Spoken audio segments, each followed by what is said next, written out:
All right, B-listers, you know the drill. This is your official spoiler alert for the episode. If you don't want any spoilers, stop the episode now. And if you don't care about spoilers, hold on to your seats because this episode starts now.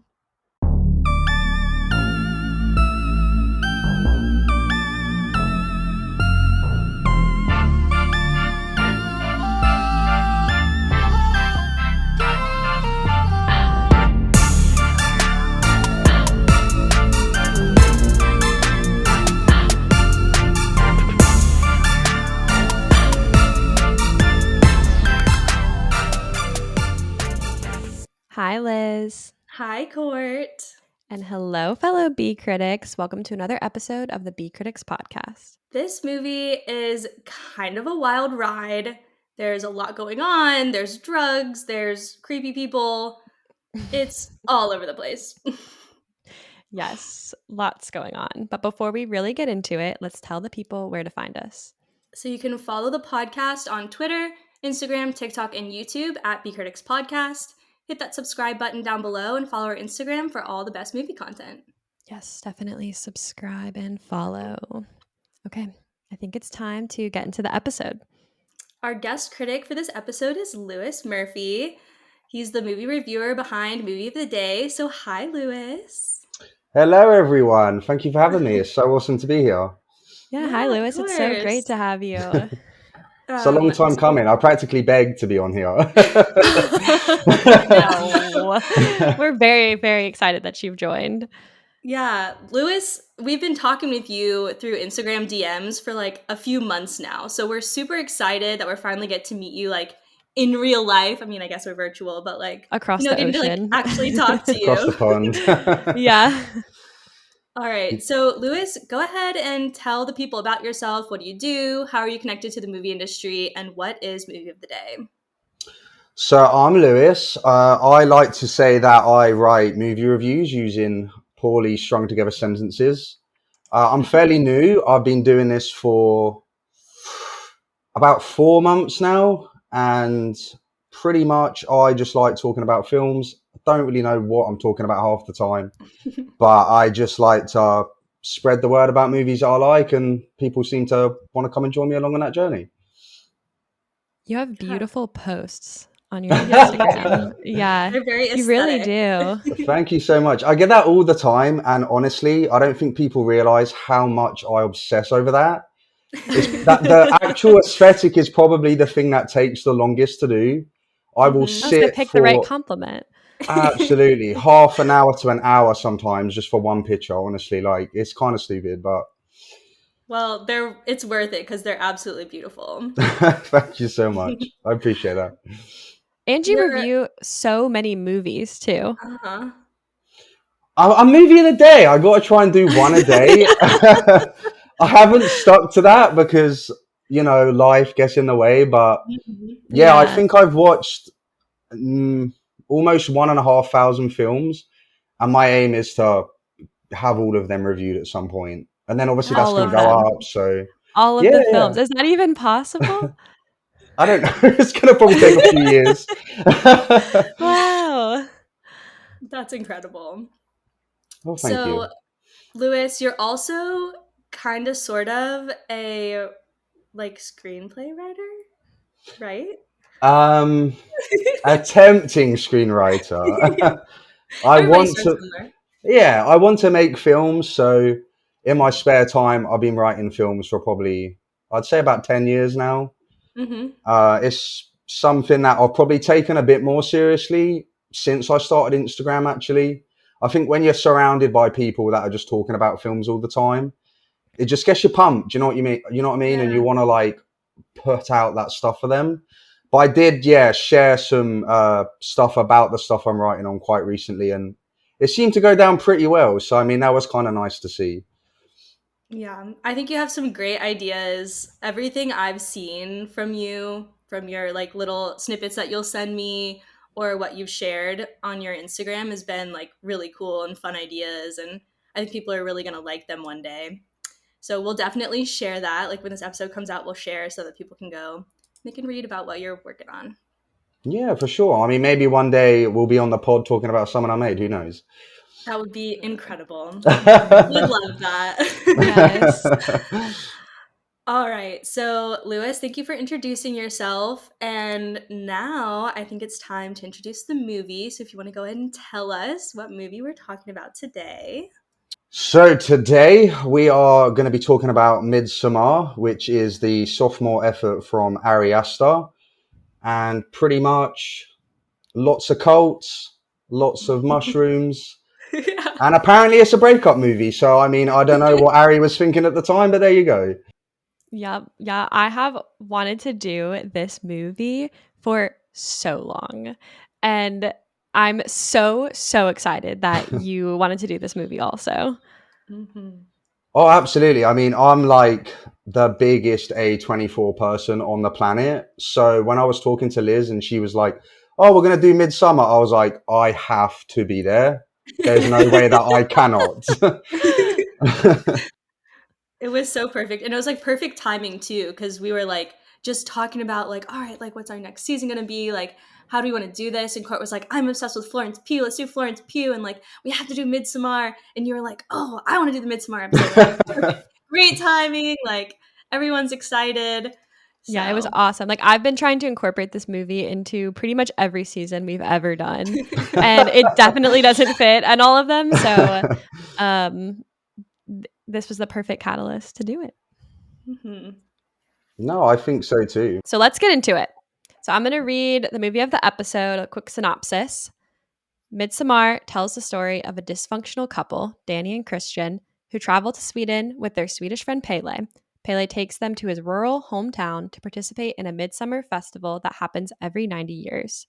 The festival begins as an idyllic retreat laden with mushroom trips and blatant affection, but quickly transforms into a violent, gruesome, and downright strange collection of rituals performed by a pagan cult. Danny, Christian, and their friends find themselves trapped in the midst of these grotesque rituals, being used as sacrifices or punished in increasingly bizarre ways. Their fates are bleak as is the fate of Danny and Christian's relationship. Because yes, it is a breakup movie, as you said. This movie is 2 hours and 25 minutes long. Mhm. It is a horror movie. It's a folk horror movie, is what it's like when you look it up online. Kind of a mystery, a thriller, a drama. It's rated R. I saw like on a couple of things that it almost got a NC-17 rating. I don't know exactly what that means, Yeah, I but don't know what that means either. um, I'm Yeah, assuming can you it's explain a little bit about that for the British people? Because we don't use R and all that kind of stuff. Oh, okay. oh. Did you not know that? No. Typically, Okay. movies here are rated PG-13 or rated R. PG stands for parental guidance. We have that Yeah. So, too, yeah. yeah, and Yeah. then PG-13 is like parental guidance under the age of 13. Like you can't go in, well you can, but like it's not suggested. And then R is you have to, was it 18? Yeah, you have to show an You ID. have to show an ID. Mm-hmm. So Okay. usually there's like nudity or people dying or something like that. Sometimes it's drug related. You never know. Okay. So we have U, which is the lowest, Hmm. then PG. They're both pretty much the same. Then you Hmm. have a Yeah. 12A where you have to be 12 or under with an adult. Then you have a 15, which is for people 15 and over. Then you have an 18, which is 18 and older. And I believe Midsommar was an 18. So it got the Okay. highest rating over here. So similar. Yeah, I think there's ratings above R. There's like something can be unrated, it can be X rated. But I don't know exactly what that NC-17 rating is, but I think it needs like an R rating. Like it needs like a I think there's also G, which is below PG, but I think it needs one of those G, PG, PG-13 or R to be played in like movie theaters widespread. Okay, So, Oh, so okay. I just looked it up. So NC-17 is the highest rating in the Motion Picture Association film rating system used for films distributed in the US. And no one, it stands for no one under the age of 17 is admitted, even with an adult. okay. So I guess for an R movie, you can bring people under Yeah, 18 like as if long I as they're wanted to with take my somebody. 10-year-old into an R-rated movie, I could. That's I wild. don't know how you would, but you could. It's super wild. I feel like it's such a thing here for people to bring like their kids into movies where it's totally inappropriate to bring them. Really? That's a thing? Yeah. Yeah, Yeah, I or saw bring children in babies. Oppenheimer. I was like, Yeah, I did too. Well, Not that's the not too place. bad. That was only a 12 here, so no, it wasn't. That's a lie. It yeah, was a 15. yeah. I would Yeah. say like it's like young. It would be appropriate for young adults, but anyone that's like middle school age or younger, maybe not. I don't Hmm. know. Yeah. It's just like a lot of disturbing things that happen in that movie. And Oppenheimer or Yeah. Midsommar?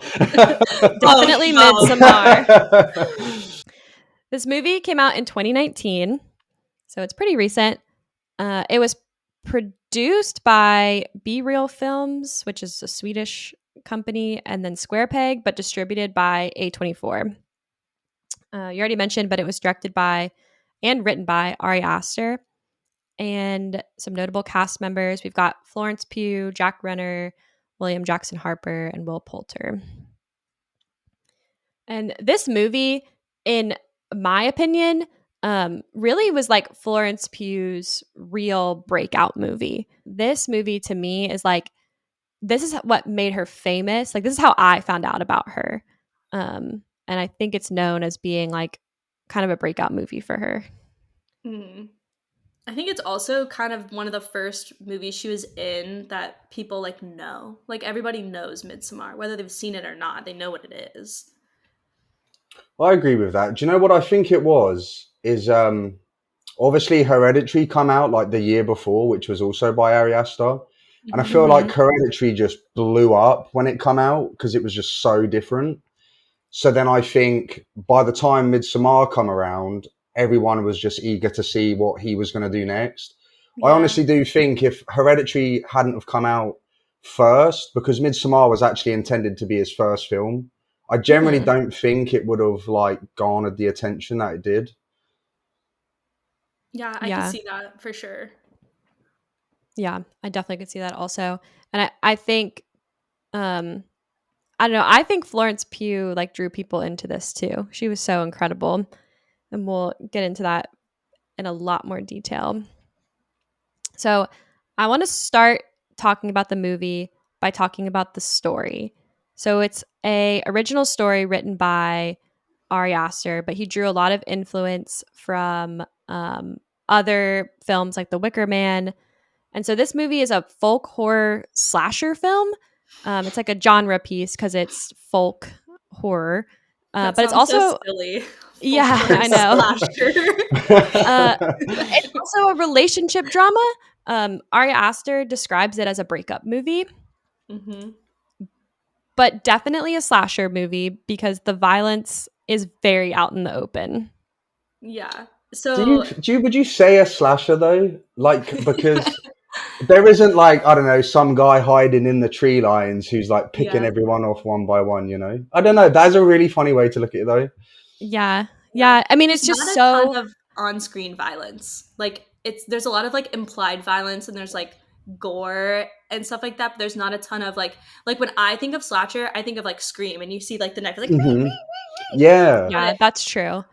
there's it's implied violence. And I think the director's cut has a lot more shown violence. Just from what I've seen. I haven't seen the director's cut. I Um have, yeah, it does. Not like a massive amount more, but there is a little bit extra in there. Because I'm mhm. pretty sure that one was like an unrated version, so that's probably Yeah. why they got away with it. Mhm. Yeah. Yeah, Courtney, you already mentioned it was originally NC-17, and the director's cut, had it been rated, that was the original film, the director's cut. And so that was the NC rated film, and they cut out 30 minutes from it to get it down to an R rating. That's crazy. So I kind of am glad wild. that they did cut it down a little bit because it already is a bit long at nearly 2.5 hours. I thought And it kind of flew by. Like I didn't even yeah, really notice that it was that long. Like if you hadn't told me it was 2.5 hours, I'd been like, oh, it's like a normal length movie. but I think that's kind of how you want it to feel. You want the pacing to feel fast for a Hmm. movie like this. And I I don't know, Lewis, like how you feel, but I feel like it would definitely change the pacing because isn't the director's cut like at least 20 minutes longer?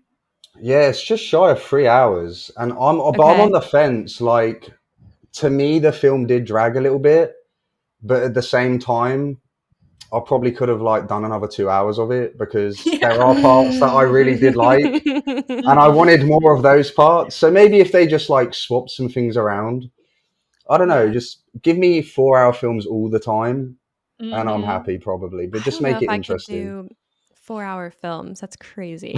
I could barely do Oppenheimer 3 hours. Um, That's a so completely different film, though. yeah. So the story is based on Swedish cults. Ari Mhm. Aster drew inspiration from actual Swedish folklore, not historical fact, but Swedish legends. And so that Swedish folklore is interjected and interweaved like all throughout the script and the story. Mhm. What's really interesting about that is, so we consider this like a scary movie.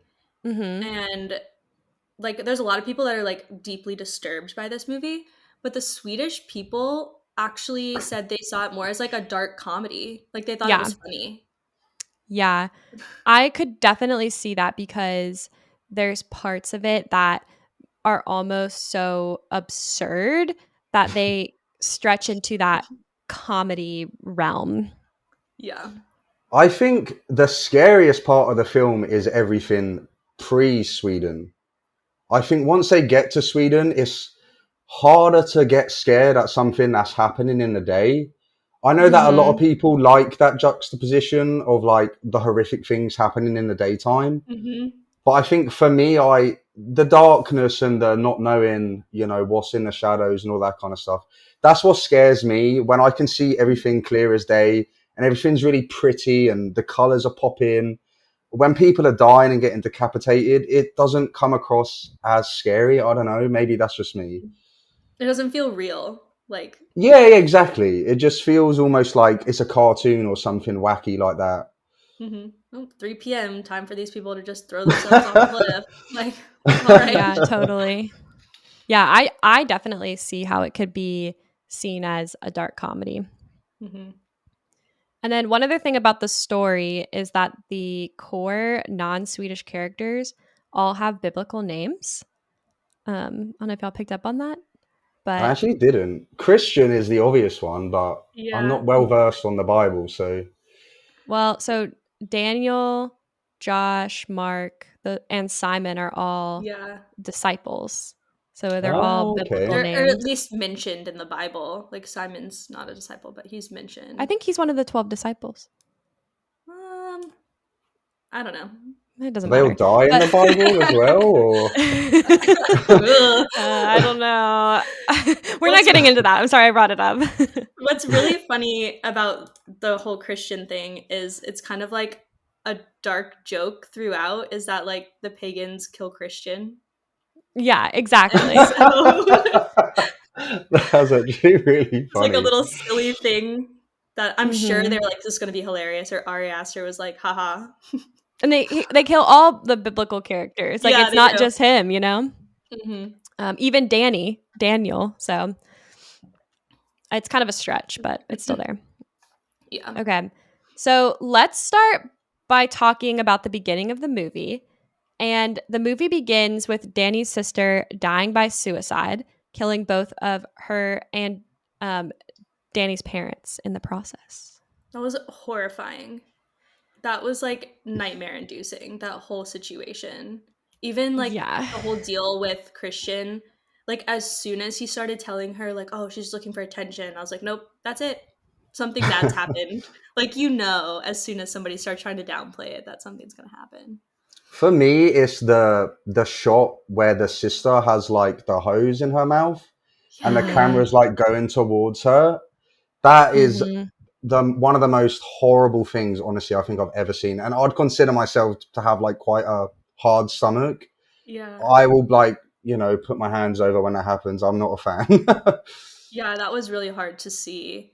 And like the whole setup, because like they don't show you what's Hmm. happened right away. You see the cars, and so you're like, all right, like somebody has committed suicide with the cars. But then they show the hoses, and like the hose keeps going. And it's like there was so much setup involved with this whole scenario. Like you had to like really think about what you were doing to do this, and I think that's what makes it even like more disturbing.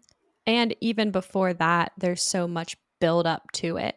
So the movie starts with, the stills of the snowy trees and the Swedish woman singing, and then you cut to the city and the loud phone call, and then it goes through the whole sequence where Danny gets the weird email from Terry, and she's getting increasingly more and more anxious as she calls Christian.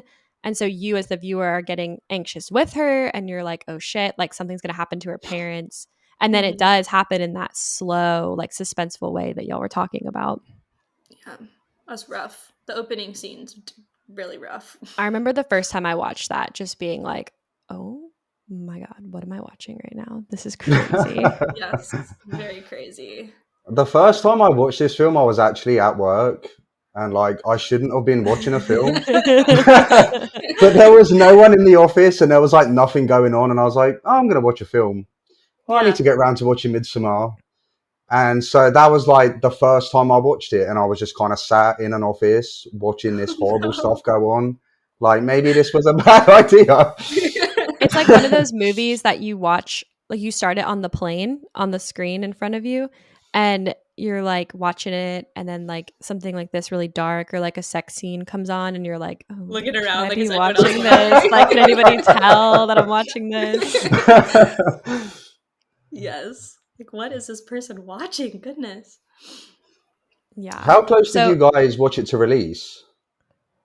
Oh, I just watched it Just like for the first time 2 this days week? ago. Yeah. Oh my gosh. I think I watched it maybe like a year after it came out. My sister really liked this movie, Hmm. and she told me to watch it. And that's how I was first introduced to Florence Pugh also. Okay. I just couldn't imagine, because I always think like horror films are so much more impactful when you see them like in the cinema. So I Mm-hmm. couldn't imagine what, especially the beginning of the movie, what that would have been like in the Oh cinema. yeah. Like I could imagine just like the room would just be completely silent. Everyone just like, what on earth is going on? Yeah, Yeah. I for think for me, I sure. can recreate a little bit of that feeling by just watching it late at night by myself at home. Like that in and of itself kind of makes me very scared. So through all of that build up to that opening scene, you get insight into Danny and Christian's relationship toxicity, climaxing with Danny absolutely losing it in Christian's arms. So I want to talk about Danny and Christian's relationship because, as we've said, this is a breakup movie and it remains a like constant theme, like from the very beginning to the very end. Hmm. Yeah, he's bad. He's I bad. think they're both bad. Honestly, I do, in their own Yeah. ways. Yeah. Like I think, yeah, pre-Sweden, he's in the wrong 100%. I mean, Hmm. her whole family has literally just died in one go, and he is just like doesn't seem to care whatsoever. He's just doing the bare minimum, and I Hmm. really just can't respect him for that. But then I think once they get into Sweden, it's almost like he has a shift. And if you notice, he's actually then trying to do things to kind of make up for the fact that he's been an arse beforehand. And then it's Yeah. actually Danny who's making the little digs and the little comments and like being the problem in the relationship, I think. And I don't know if that was intentional or not, but Also, though, like a lot of the time, Danny, you can see her making concessions with Christian. Like he does something that I think most people would be not okay with, but Hmm. because she really needs him in this moment, because she's feeling so grief stricken, she does things like apologize for pointing out that something was made her uncomfortable. She kind of walks it all back and is like, no, no, no, it's okay, like stay, because she mhm, just like needs him there. And so I think like she's towing this line of like not wanting to come across as like the needy or clingy girlfriend, but also like wanting him to be there. And so I think it makes it come across as like she's doing like definitely she's doing jabs like later in the movie, but I think that's because you kind of notice a shift in her kind of realizing what Yeah. she's these concessions that she's letting go or like she shouldn't be. mhm, Yeah. I think too, she just starts to realize like I couldn't figure out if it was because the people around her were so like everyone she was meeting was like so accommodating to her, and then Pele was like falling in love with her and Mm-hmm. like just being this great guy, and she's like realizing that Christian's just not as good. Like she put him up on this pedestal and he's just like a normal guy and Typical probably not the American. right guy for her, you know, and but she wouldn't let him go. And so I think she's just like realizing like throughout like you're not it for me. So did you actually think that Pele was falling in love with Danny then? Because that's not Yeah. how I saw it whatsoever. Like for me, No. he is 100% just going down the I'm trying to get you in the cult angle. Yes. I think he wants 100%. to get her pregnant. Like, I think he wants her to join the Yep. cult and get her pregnant. So he's like, you know, playing with her emotions during this time where she's grief stricken. And that's why he's so excited, like, that she's coming because he's like, perfect opportunity. I can Yeah. capitalize on And she looks this. like all the other women there, so Hmm. that makes sense. Oh, she does. Yeah, that's right. Yeah. It's almost like as if he set it up that she'd be the May Queen, I think, anyhow. I think he was sent over to the US specifically to bring people Recruit. over ready for when the time was right. Probably. And that's That's why he got crazy. so excited when she was joining because he realized she could be the May Queen. 100%. He just had a group of dudes, and then all of a sudden, this damsel in distress has come along, and he can just prey on that vulnerability that she's got at the moment because her head is just obviously all over the place, and he's just going to tap into that grief and use that to just completely manipulate her. And I think that's exactly what he did. That Yeah. totally makes sense. I guess I would be pulled into the cult then because I was like, ooh, this little romance. That's Can not we? surprising. Not surprising at all. No, not surprising. Can we talk about Florence Pugh for a second? Because, you know, we've mentioned how much emotion her character is going through, but I was amazed throughout the movie from the very beginning to the end about how you could just see that emotion on her. And also, every time she had a panic attack, I believed Felt it. it. Yeah. Yes. I don't know how she does it. I can't remember what review it was, but he said, I don't know how Ari Aster gets women to cry like that because both her and Toni Collette in Hereditary, that scene when she's crying in Christian's arms, Hmm. it is just, you can't tell me that that's not real. Like, I'm sorry, that is not acting. It's gut It is wrenching. just Yeah. absolutely gut wrenching, honestly. It's so hard to watch. And she just carries that, like you said, through the entire film. She just constantly looks exhausted and Hmm. beaten down and just, I don't know how she does it. She is just honestly, in that film especially, she is just on a completely different level to Yeah. anyone else I've ever seen, especially for her age too. She's like not even 30 and she's pumping out performances like that. It's just insane. Yeah. What's interesting is I read through an interview that she did where someone was kind of bringing up like you have kind of become like the poster child for crying on screen because Mm-hmm. she does it so well and it's so like believable. Like you believe it and you fall in love with her characters because of that. But she actually said that she has a hard time crying on camera. And Wow. she feels she thinks it's very personal and it's like scary to her to like show people that. And she said a couple times that directors have had to change scenes because she couldn't like get there for Oh, the wow. character to do it Wow. right. Well, I guess that's what it takes when you are doing like true, authentic crying on screen, right? Yeah. Um, but she did an interview earlier this year, I think, on the Off Menu podcast.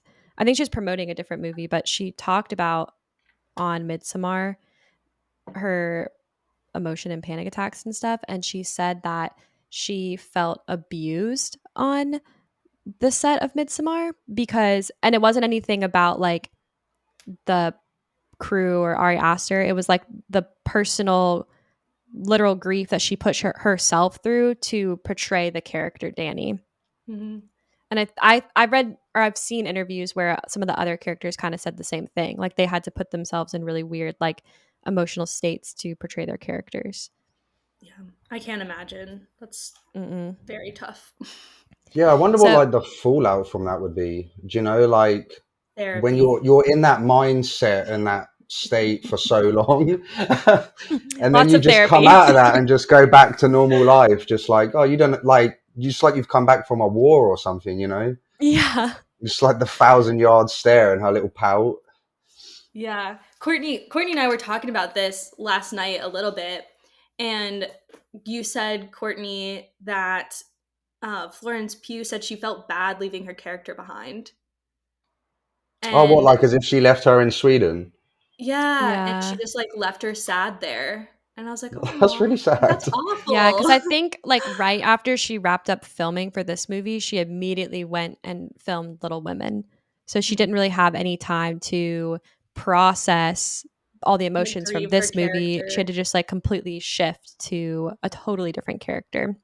Yeah, equally as sad, just in a different way. Totally different vibes. Little I've never Amy. actually seen it, so I can't comment. Oh, yeah, she Oh, does you really well should in that watch movie it. too. It's Yeah, we do great. an It's episode about cute. it, so if you're interested, you should go listen to it. It's like if you need like a cute little pick me up, we can like watch this one and not have to Mhm. like Okay. pay a Yeah, I'll check ton it of out. attention to it. Yeah, for sure. So, how do we feel about Jack Renner as Christian?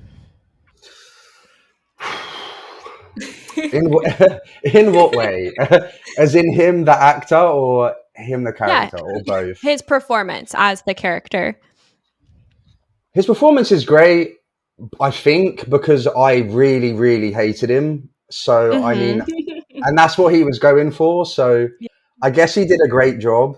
Um, but sometimes I think he did too good of a job that it's like, I can't even praise him on his acting because whenever I think of him, I'm just like, oh, I can't stand you. You're so annoying. Yeah. Yeah, I've seen a lot of people on the internet say that they like hated him, and I can't tell if it's because they like thought he was bad or they thought they like hated his character. But I liked him. I thought he did a pretty good job.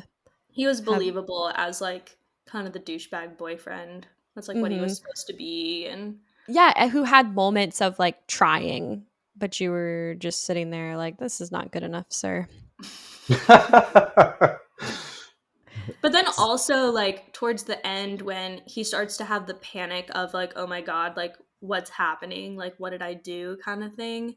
And like you kind of feel bad for him for like a split second and then you're like, nah, I don't feel bad for you. It's Mm-mm. fine. I never once Mm-mm. felt bad for him. He deserves to be put in that bear. And I'll die on that hill.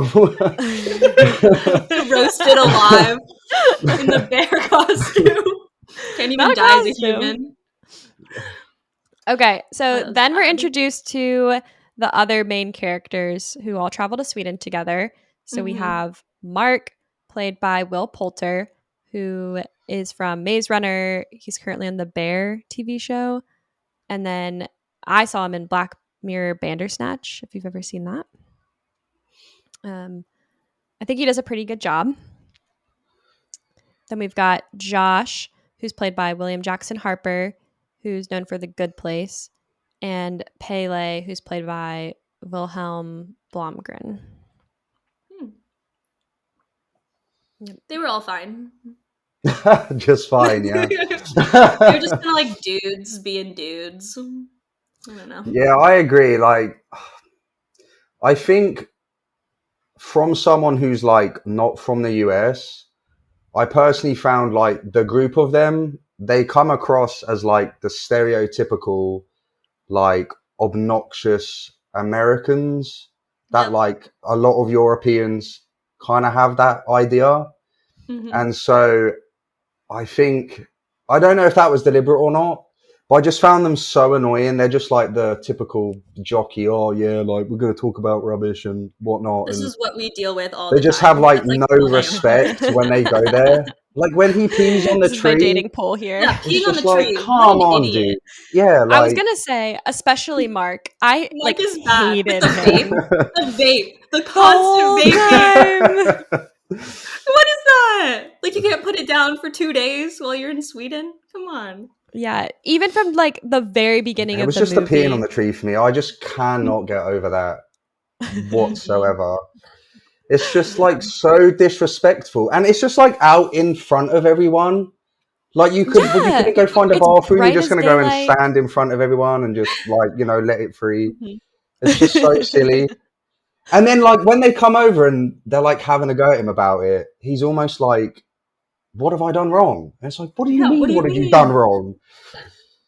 I don't Yeah. know. Not gonna lie, I could see some of our guy friends doing that and be like, what? There's always one, isn't there, in every There's a group? line. Be like, bruh, really? This tree that looks like obviously something's going on? Like the one tree. So now the group Mhm. heads to Sweden. We get the shot of Danny rushing to the apartment bathroom after talking to Pele. He brings up her family. And then the film seamlessly cuts to the airplane bathroom where we see Danny hyperventilating, having a panic attack. But now we know that the whole group is actually heading to Sweden. Okay.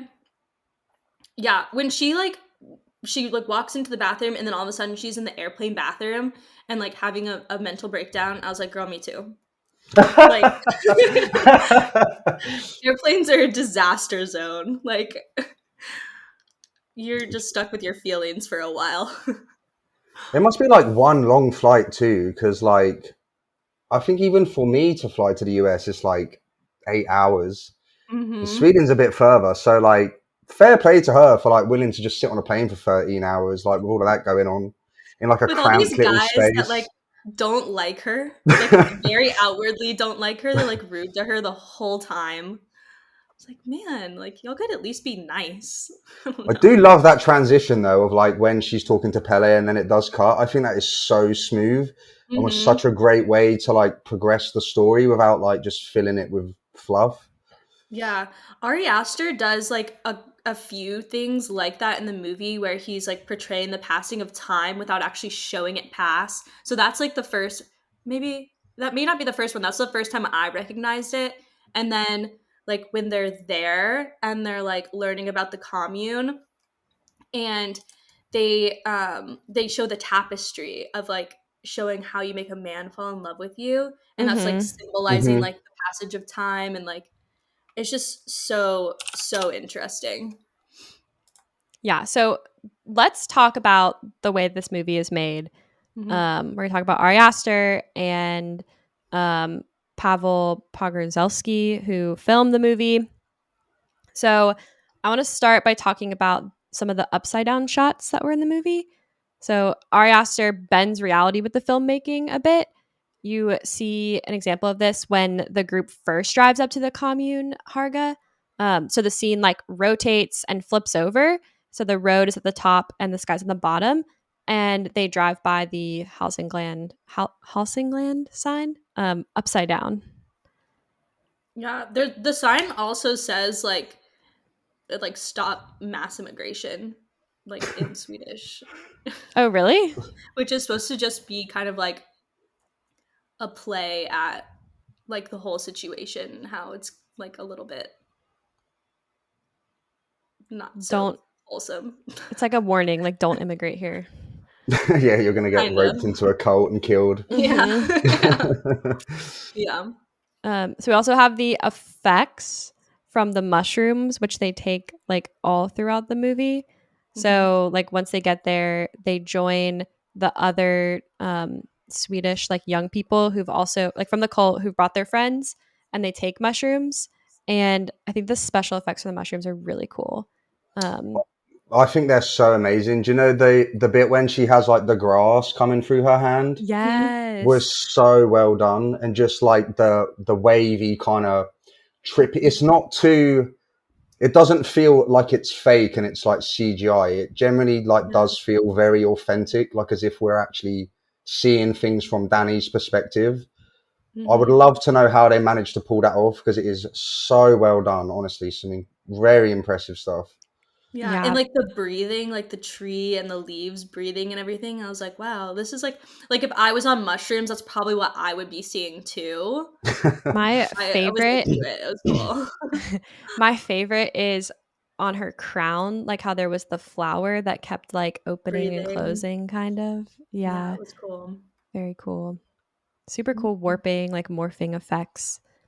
Mm-hmm. Also, at this point, we're introduced to Simon, Connie, and Ingmar. Yeah, Simon, the guy who plays Simon, is the main character from Gran Turismo. Yeah, Which, Archie like, I heard Madekwe. him speak, and I was like, "Oh, I know who that is. I know that voice." I didn't even Mhm. notice that. Now that you've said it, though, that's like light bulb in my head. Mhm. Oh, Yeah. Yeah, that's so same odd. guy. Because Very, very they're cool. the British couple, aren't they? Yep. Yes. Yeah. Yes. Yep. Yeah, and they're brought by Ingmar, who they don't know, but he's brought them as sacrifices. Just like everybody else. Awful. So then probably the coolest or like most interesting part of this horror movie is the brightness. So from this point, we're like finally introduced to the commune, and every member is wearing white. The area is bright, open. There's a bright yellow, like triangular building. But the movie is strategically made to be extremely bright. Mm-hmm. And those outfits, those are not Swedish outfits. They're actually Ukrainian and Belarusian national costumes. I think they're Mm-hmm. called Vyshyvankas. I don't know if I said that right, but I I don't even think the film is shot in Sweden either. I think it's shot in Hungary. yeah, Yeah. it was believable. I thought it was Sweden. But to get the brightness, they shot in DXL2, and I think they like desaturated and overexposed the shots as well, Mhm. to get the like Technicolor 3-strip color effect. Yeah. And then they also had to shoot at like very specific times. Like they would shoot only from like 8 to 5 every day. Yeah. So I saw something online that said Ari Aster was trying to make it feel like a Disney fairy tale. Like it was Mhm. supposed to Like an adult fairy feel. tale. Yeah, yeah. I think they did that really well. There were times that I was like, Yeah. "Oh, this like happy, fluttery fairy queen," and then I was like, "Wait, all these people are dead." It actually does kind of make sense because even like at the beginning when there's like the mural, it has like the kind of fairy tale music, doesn't it? Mm-hmm. Yeah, Yeah. I can see they that. did a Yeah. good job doing it, portraying it that way. Who knows? Maybe in like 30 years, Disney will buy it and reboot it as like a Disney princess movie. Can you imagine? I No, wouldn't put it past them, absolutely not. honestly. You're So it's saying you wouldn't interesting. watch that? I wouldn't I put it mean, I past would them probably to do watch it, but that. so it's interesting that y'all bring up the music, because Ari Aster, when he was writing the script, he listened to the music of this guy, Bobby Krillick, and he listened to this one album and he liked it so much that he partnered with him to make the score.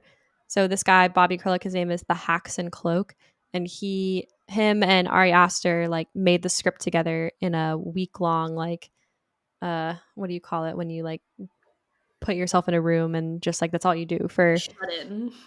shut in.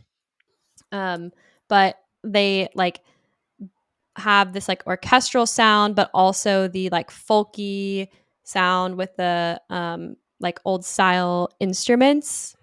Mhm. So, and then there were also parts of the music to me that were just so creepy, and they needed that because it was so light and bright, and then you needed like the creepy music to be like, wait a second, like this is a horror movie. Yeah. Ari Aster also, the way that he captured the visuals and the way that the story is portrayed, he meant it to be something that could also be viewed as what they call an atmospheric horror. And it's a movie Okay. that you watch with no sound. And you Oh, still get like the creepy vibes because the visuals are so crisp and you can like very easily see on the screen what's going on. So like a lot of the time they're speaking in Swedish. I don't speak Swedish, but there's no subtitles, right? But you yeah, still get an idea of what's going on, and that was like specifically done that way so that there would be like different viewing opportunities, which is pretty interesting. cool. So I'm totally wrong. You don't need the music at all to know it's creepy. You liked the music. Yeah, The music yeah, is great though. It is very. It does add that element of scare to the whole atmosphere of it all. I think Mhm. going off what you were saying with the fact that you could watch it without sound. I might actually give that a go, to be honest. That actually sounds like quite an interesting way to watch it. I wonder if Yeah. I would find it scary or if I would then be like, I agree with the Swedish, this is a comedy. Yeah, then maybe it'd be a funny movie. Mm-hmm. Yeah, let us know if you end up doing that. Let us know how it goes. Yeah, I'm sure, curious. absolutely. It's worth it. I'll try it. That would be really weird. Should be like one of those silent movies where it comes up with like the squares with like the text on it. Mm-hmm. Mm-hmm. Yeah. I So love that. next, I want to talk about the conversational scenes, the dialogue scenes, because Ari Aster has a very specific way of doing them. So he'll like set the camera and just he uses these like large format lenses, and the camera sits still and you can see people from different angles. So he does a lot of mirror shots. So there's a scene very early on where Danny and Christian are talking, but you can only see Christian through a mirror. And I was listening to a podcast where they were saying that they sometimes filmmakers will do things like that. So, like, separate people in a shot. So they're talking, but they're separated via this mirror because they're supposed to be distant emotionally. So that is used to show that in the scene. That is interesting. It's crazy, like, as someone who wants to make films, I find it so interesting, like, how people think of this stuff and then how Mm-hmm. that does have an effect on the actual filmmaking process and then how that then translates to us as an audience member. Mm-hmm. Because I would never think of something like that, but then the end result works so well. It's like there's clearly a reason why Ari is so good at what he does. He's able to surround himself, with people that are problem solvers. Essentially, is probably the best way to put it. Yeah. He's able to just say, "This is what I want the audience member to feel. Go figure it out," and then they just come up with these wacky ways, like putting a mirror in between actors and stuff. I don't know. It's just really cool. Yeah. I like the Yeah. shot where they're all the main four guys are sitting in the room, and then Danny's about to come up. So Christian tells them like, "Hey, like by the way, like I told Danny she's coming to Sweden, but she's not actually coming." And so there's the They're big like mirror in the animated. background, and so you can see Christian like in the back, like going and getting Danny, and her coming in, and like you can hear them talking, but you can only see them through the mirror. Then you see him like put his arms around her, and so I thought that was really cool because you were like forced to pay attention to the three guys and their reaction, but you really wanted to look at Danny and Christian to see what was going on with them. Yeah. I read somewhere too that the mirrors, like in some of the scenes, were used to reflect like the inner thoughts and then also the fears that Danny had throughout the film. So Mm-hmm. there's like the one scene when they're tripping the first time and she like goes into the bathroom and her sister's in the mirror. Yeah. And like the spookiness of that whole scene, which is also kind of like the only jump scare in the movie too. Kind of, I guess that can be Hmm. considered a jump scare. Yeah. There's a lot of like heavy symbolism and Easter eggs all throughout the movie. And I think that her sister popping up constantly is like one of those.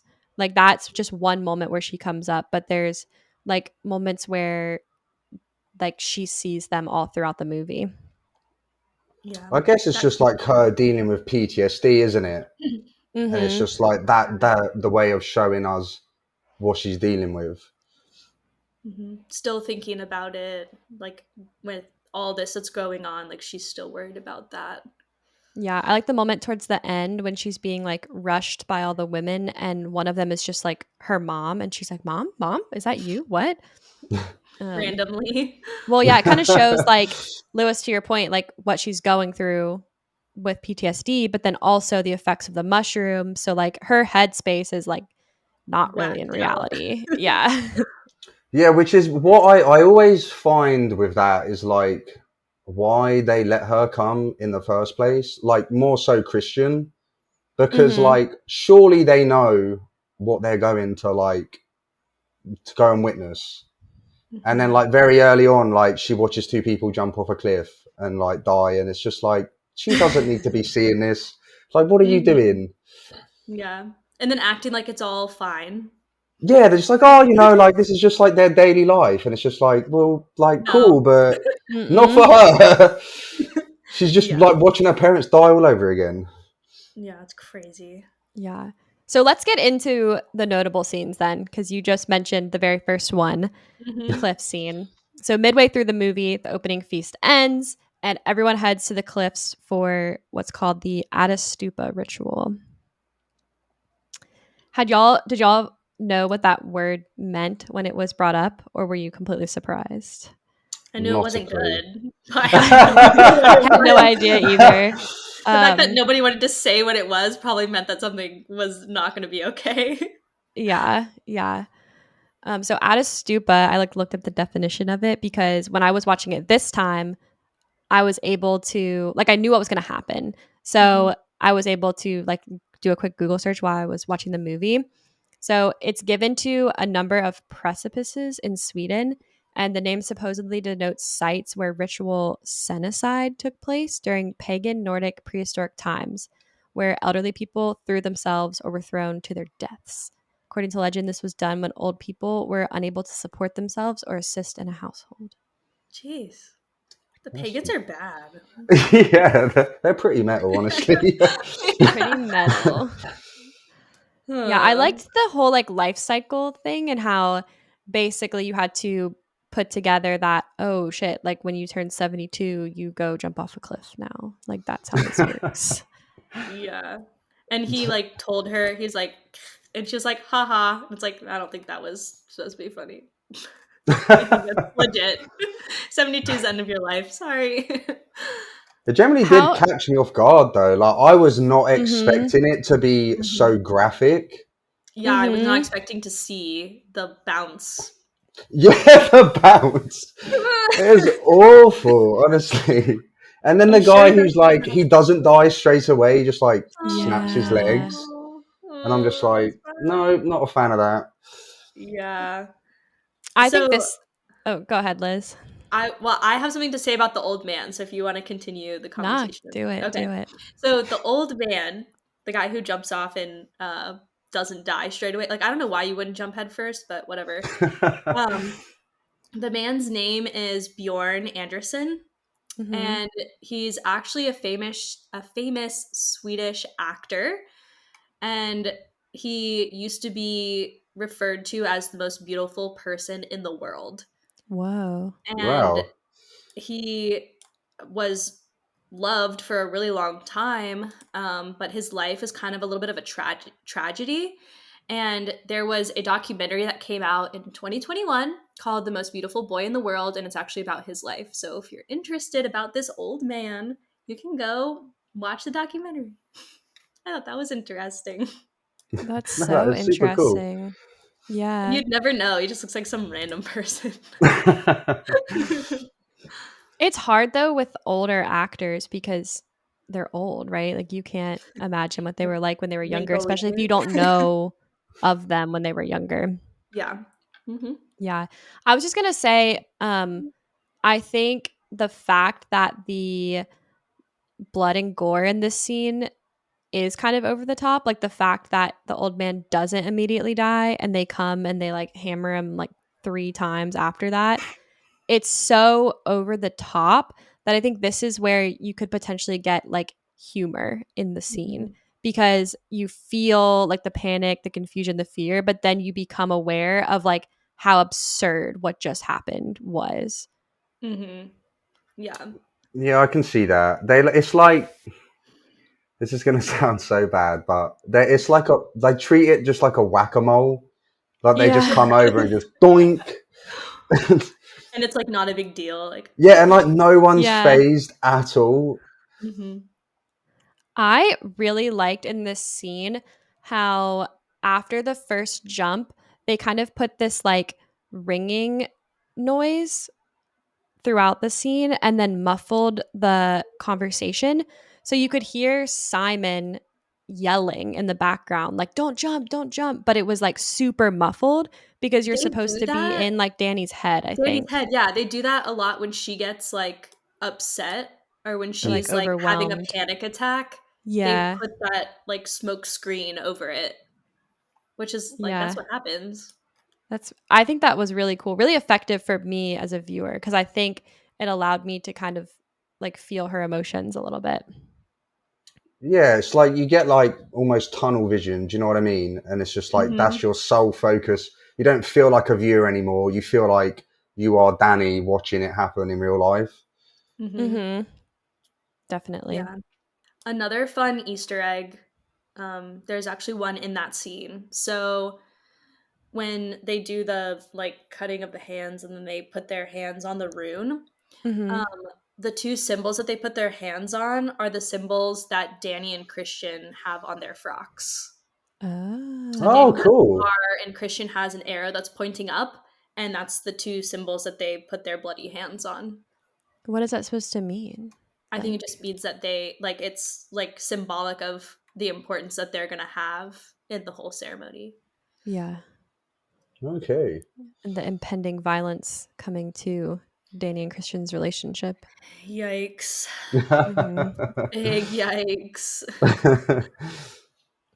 So the next scene I want to talk about is the flower crown like dance scene for the May Queen.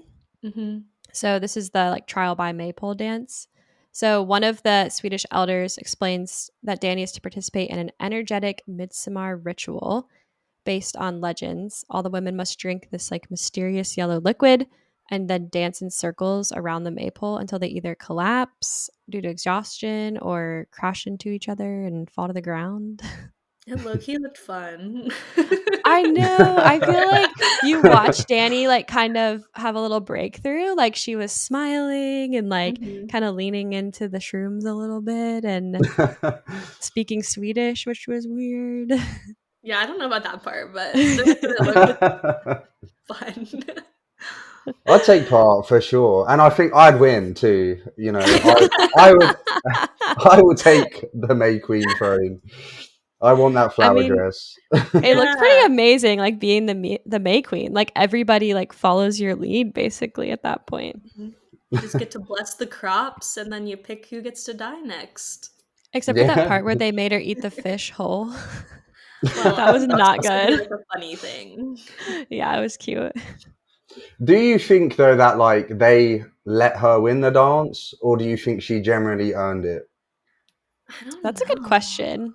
They were kind of just like pulling her around the whole time, like making sure she stayed in the Hmm. dance. I So I don't don't know. know. It's hard to say because I feel like some of the women who went out early on, like definitely purposefully went out. They were like, I'm not destined to win this one. I'm out. But then, Mhm. kind of at the end, it did feel like people were really in it. Like they just kind of genuinely fell out. So I don't know if it was purposeful or not because it looked like they danced for a really long time. Yeah, it does. It did actually. Probably for hours, I would imagine. But then Mhm. again, I don't Mm-hmm. know. I feel like thinking as like from the culty side of things, if she hadn't have won, how would she have fit into the ending sacrifice? Because it seemed like Mhm. everyone had their place, and her place was the May Queen. Had she not won that, I don't see where how she would have fit into things. If you see what I Mhm. mean. Yeah. Yeah. And they were like, we talked about this. I didn't pick up on it while I was watching, but if they're trying to get her to become a part of it, like what better way than to like give her the highest honor of your Midsummer festival and be the May Queen?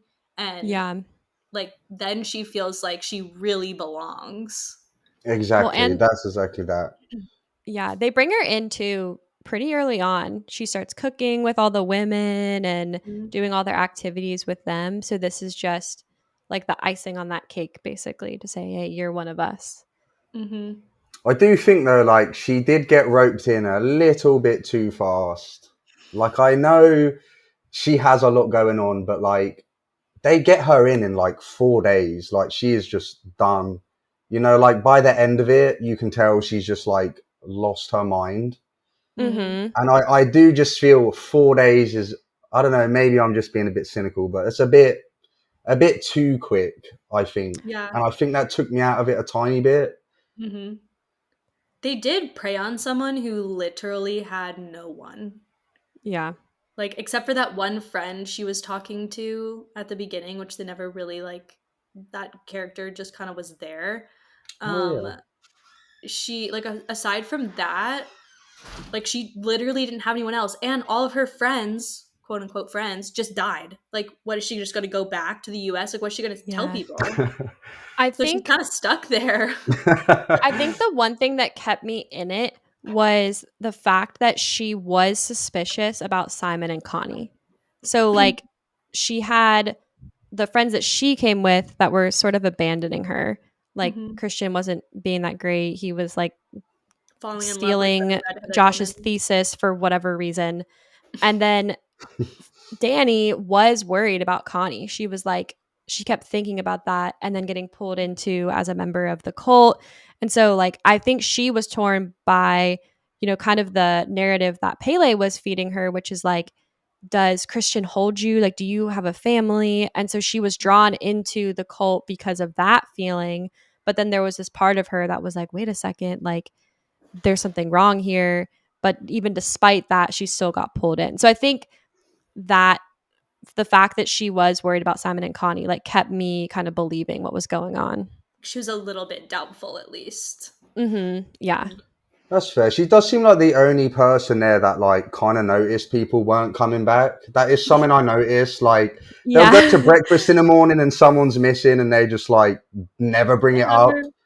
And I'm like, I don't know, guys. Like, surely you gotta like notice something a bit weird's going on here. Well, at the Yeah. cliff scene, there's a lot more foreign people like wearing normal street clothes.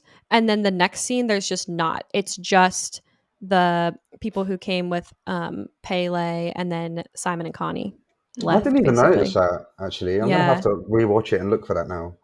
Yeah, it did seem like a lot of people left after that. They probably should have explained it. Like, you'd think if you're somebody who's trying to like bring people into your cult, you probably would have said like, this is what's about to happen.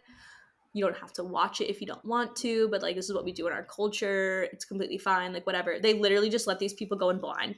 Like, what did you think was gonna happen? I mean, I think they did it on purpose. I think like all that bit about there was a woman who um like turned to Ingmar and was like, "You didn't warn them." He's like, "I tried." Like I think that was all for show. Like I think that like I don't think they would have told people. I don't think anybody would have come. Well, they were already there. Yeah, So that's true. That's true. like, you could have told them once it was about to happen. I mean, Pele kind of did. He warned his group, Josh. Well, he told Josh, but Josh didn't tell anyone else. I think Josh probably thought it wasn't actually going to happen. Like, it was going to be like symbolic in some way. But he was so calm afterward. Like I think he thought that maybe for at very first, but then because he was so calm afterwards, I think he had sort of accepted that it was actually going to happen. Yeah. We probably wanted it to happen too for his thesis. I mean, the more he can gather, the better, right? Oh my god. That is The like whole low key what I was thinking as well. It's kind of dark. He's like But rubbing his hands together, like, yes, come on. how can I get it on video? Oh goodness gracious. The He whole was a little bit too psychotic. about Christian stealing his thesis idea was like a very interesting addition to the story. Because I think that made you hate Christian just that much more. Yeah. Yeah, I feel like he's one of those people that he just hasn't figured out who he is and what he wants to do. And you can see that with Danny, you know, he's so on the fence, like he doesn't want to be with her, but at the same time he can't leave her. And I think that's why he goes down the route of stealing the thesis and why he even went to Sweden in the first place. It's kind of like that, you know, you finish uni and you go backpacking to like go and find yourself or something. I feel like that's just like that was the case with Christian. He just really didn't know who he is or what's going on, and he's kind of just taking bits from everybody else and just kind Yeah. of see what sticks. Yeah. Well, even poor like guy.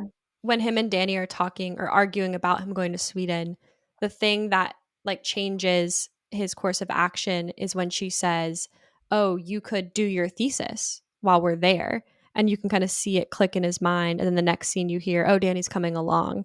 So, like, I think he's just confused about what he wants out of life. And like, he grabs onto anything that people suggest for him.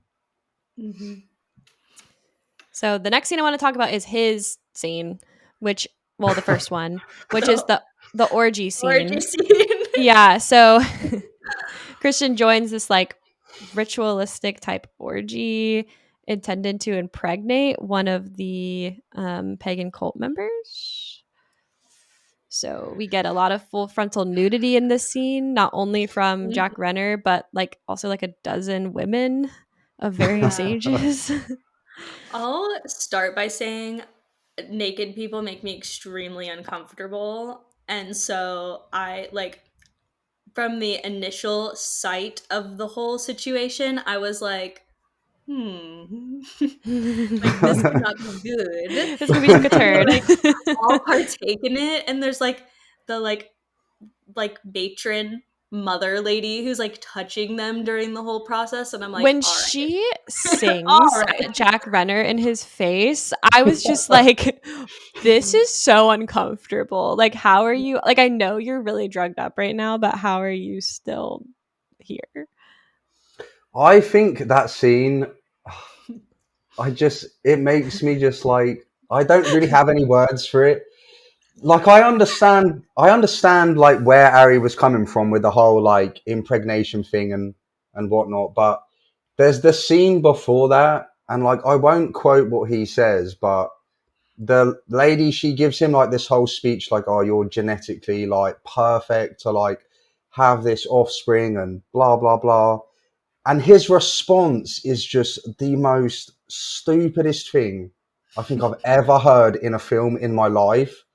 And then it just goes into that scene and you just watch an orgy, and I'm just like, I don't understand why any of this is happening whatsoever. Is that I quote where think he asks if, or where he says, "Oh, I think I ate one of her pubes." Yeah, that's his response. And it's just like, what? Like, where does that come from? Like, she gives him the whole like thing, and he doesn't question it. He doesn't like ask like what the No deal is. concern He's for just like, Danny. oh, I think no. I ate one of her pubes, and it's just like, what? Like, I'm sorry, Harry, but like, are you a 5-year-old trying to write these humor in? Yes. I thought it was funny. What meat did y'all think was in the pie? Do you think it was Oh, they're eating their people? friends, Human? 100%. You think Ugh, it was the human I meat? did That's what not I thought even think too. of 100%. And that. I was like, no way. Because they don't say what the meat it is, and they never say what meat it is. So it's really up to you to decide. But that's what I think they were eating. So do I, 100%. They've Okay, eaten their I'm glad I'm not the friends. only one who thought that. Because I Ugh. was like, I'm trying wait to a consider that. second. Ugh. That like gives me the creeps. Um, back to the orgy scene. I think the whole purpose of that scene was so that Danny could catch him or like see him doing it, and that's like the last straw, and that like solidifies her hate. So then at the Mm-hmm. end, she picks him to be the one to die. Yeah, I, when she I like get looks that. through the keyhole, I thought that was a very interesting, like silly bit of filmmaking because you Mm-hmm. never see Hmm. through the keyhole, but you see like her look through it and you know what she's looking at. Because we just saw it, and we were Hmm. Yeah. disturbed. So she's got to be extra disturbed. Okay, also then when she runs across like back to the farmhouse where they have the beds and all the women circle around her and then they all start like I don't know, like having a panic attack with her, but like They like grunting in share. unison.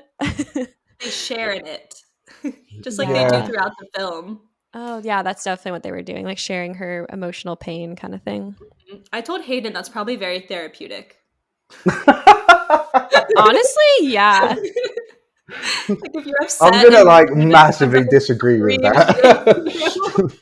If I was having a panic attack, I wouldn't want all of my friends to come over and just start screaming with me. But you kind of might because then they would like at least be at your level. Like you wouldn't feel so like elevated above them. Then Or like everybody's like embarrassed or together. upset or whatever. Yeah. Mm. Okay, maybe. To each their own. So I would love that. So next time I'm upset, Courtney, I'm calling you, and I'm ready for some grunting the time, I guess. I don't expectations. know. Okay, so now we're gonna find out the fate of every character, and we're gonna end with Christian. Hmm. So we'll start with Simon, Archie Mataque, who was turned into a blood eagle. Yeah, that was rough. That was like a real thing that the Yeah, Vikings used to do to people as like a while they torture. were alive too, right? Yeah, Oh. yeah. Yeah, not And a they would fun let way to them go. die. Like, can you imagine? Ugh, ugh. That I was do. wild looking. Yeah, it did look like kind of artistic in a way, though. I'm not gonna lie, but Yeah. like all the It flowers and did. stuff. Mhm. But I never understood how like when Christian comes in and he sees him like that, and he's like totally unfazed. Like he Mhm. kind of just looks up at him. He's like, "Oh, cool." He's But also if like that was, naked and have just gone through this like ritualistic sex party.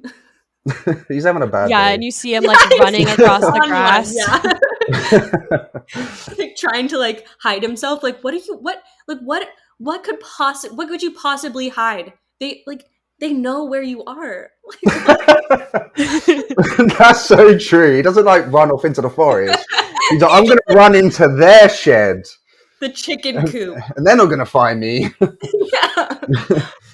Well, Poor like we said, Plankton. he's just getting what he deserves at this point.